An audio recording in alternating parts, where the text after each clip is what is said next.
Nous te bénissons, nous te rendons la gloire, la louange et l'élévation.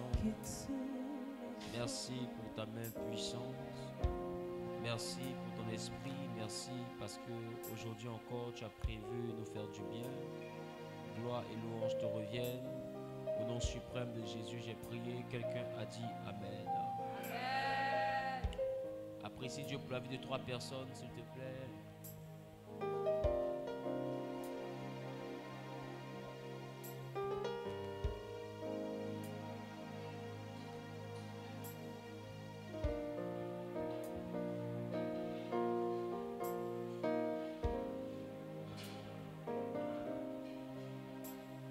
Regarde ton voisin, dis voisin, tu es béni. Dis encore voisin, tu es béni. Je veux apprécier Dieu pour cette opportunité. Assieds-toi dans la présence de Dieu, s'il te plaît. Je veux apprécier Dieu pour cette opportunité. Je veux bénir le nom du Seigneur pour ce privilège de me tenir encore et de parler de sa part. Amen. Je crois que le thème que nous verrons aujourd'hui nous enverra à comprendre certaines choses. Depuis le mois de janvier, nous sommes sur un grand thème annuel, à savoir connaître et comprendre les principes. Connaître et comprendre les principes divins. Quelqu'un dit les principes divins.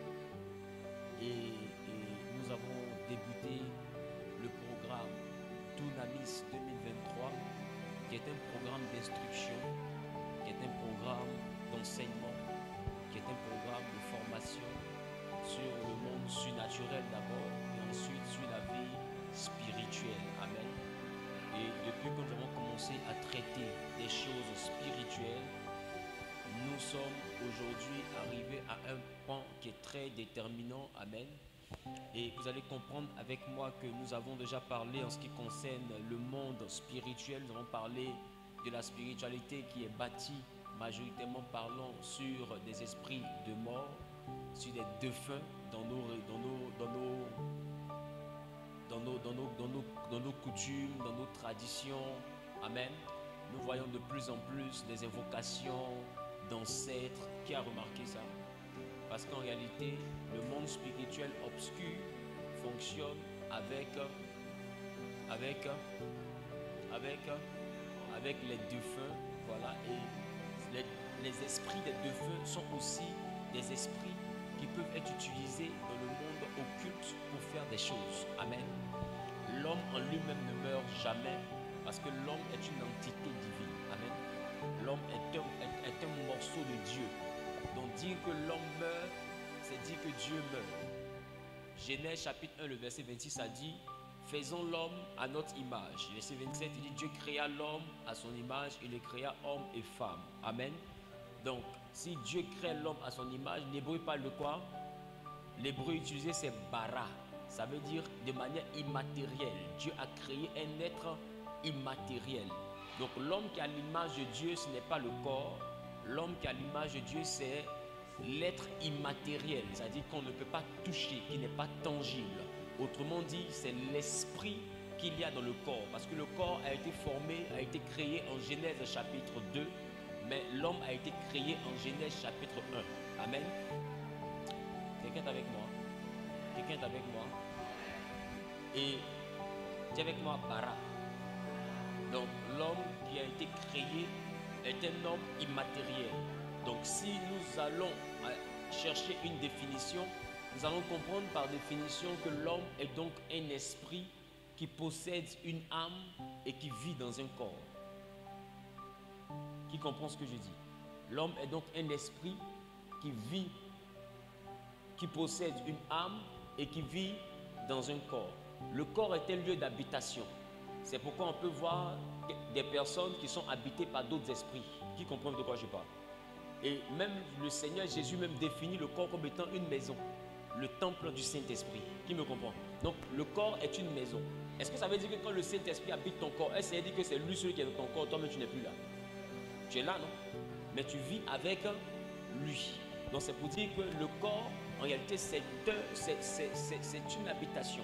Si tu veux imager cela, il faut aller comprendre comme si on te disait le corps c'est un véhicule. Qui est un véhicule ici? Qui est monté dans un véhicule pour venir? Qui s'est envolé? Amen.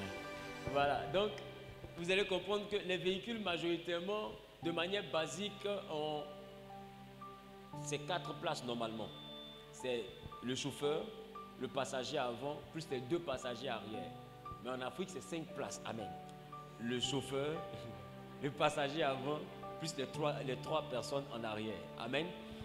Maintenant, est-ce que le propriétaire du véhicule, qui est peut-être le chauffeur, est-ce qu'il est le seul à pouvoir monter dans la voiture? Il n'est pas le seul. Mais est-ce que tous les passagers conduisent la voiture?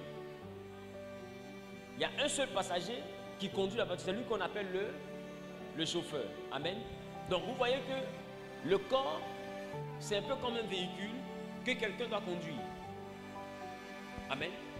Et il sait que c'est ton corps, tu y habites. Mais il sait que tu es un mauvais chauffeur.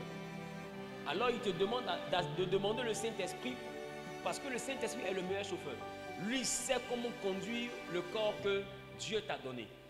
Maintenant, pour revenir à notre thème de ce soir, le thème c'est la mystique de la sexualité. Vous savez, le chrétien a un problème de vocabulaire. Amen. Amen. Quand le chrétien entend certains termes, automatiquement, il est sidéré. D'autres ne voulaient pas toucher les affiches. Amen. Quoi? Mystique. Amen. Tout ce qui est mystique, dans un premier temps, vous devez comprendre que tout ce qui est mystique relève du mystère. Le mystique, c'est quelque chose qui relève du mystère. Le mystère, c'est une chose inaccessible à l'intelligence. C'est une chose inaccessible à l'intelligence. Quand une chose n'est plus compréhensible, quand une chose n'est plus logique, quand une chose n'est plus rationnelle, elle devient mystérieuse. Amen. Donc, il faut comprendre que le mystère, c'est tout événement auquel l'intelligence n'arrive pas à donner une définition rationnelle. Exemple, Jésus qui naît d'une femme vierge. C'est mystérieux. Qui comprend un peu? Parce que la science définit l'accouchement comme étant l'acte, sinon comme étant l'acte qui est posé 9 mois après avoir reçu une semence masculine. Amen. Et quand la femme reçoit cette semence-là, 9 mois après, elle met au monde. Mais Marie n'a jamais reçu d'homme, elle n'a jamais reçu de semence, mais elle a donné naissance à un enfant. Normalement, c'est mystérieux. Vrai ou faux? Vrai ou faux? Et je peux t'assurer que si tu étais dans le cas de Joseph, tu n'allais pas aimer. Amen. Parce que imagine-toi un peu, tu as ta fiancée, tu viens, elle est enceinte, et puis elle te dit, un ange m'est apparu. Foutaise qui est dedans là. Qui comprend un peu de quoi je parle? Un ange m'a apparu, il m'a dit, je vais tomber enceinte, c'est pourquoi mon ventre pousse. Bon, laissons ça, sinon les gens vont s'énerver, ils vont commencer à mal regarder leurs femmes, ils vont commencer à se fâcher ici. Amen. Donc, la mystique de la sexualité. Vous savez, nous sommes chrétiens, quelque chose nous détruit, mais comme c'est un peu gauche, comme c'est un peu, laissez-moi emprunter ce mot, comme c'est un peu pervers, quand on entend sexe automatiquement, comme c'est tabou, on a peur d'aborder cela. Or, c'est quelque chose qui tue l'église. Aujourd'hui, s'il y a une chose qui est pratiquée dans l'église, à presque 300%, c'est le punctually. Amen. Et s'il y a une chose qui est pratiquée dans la vie active, à plus de 700%, c'est encore le punctually. Aujourd'hui, des gens connaissent garçons, des jeunes filles connaissent garçons à 12 ans, 11 ans, à 10 ans, à 9 ans. Vrai? Vrai? Aïe, nous sommes dans cette société-là. Donc, si nous sommes dans une société où pratiquer l'acte d'intimité n'est plus tabou, n'est plus un mystère, il faut qu'on soit capable de dire aux gens à quoi ils s'exposent. Qui comprend un peu de quoi je parle? Parce qu'après, on en arrive à se poser des questions. Pourquoi depuis là, ma vie tourne en rond? Pourquoi ceci? Pourquoi cela? Amen. je veux dans un premier temps t'envoyer à réaliser une chose. Je parle le pianiste, s'il vous plaît. Quelqu'un dit la mystique de la sexualité. La mystique de la sexualité. Je veux qu'on apprécie Dieu pour vos frères depuis les réseaux. Est-ce qu'on peut apprécier Dieu pour leur vie, ceux qui sont sur YouTube?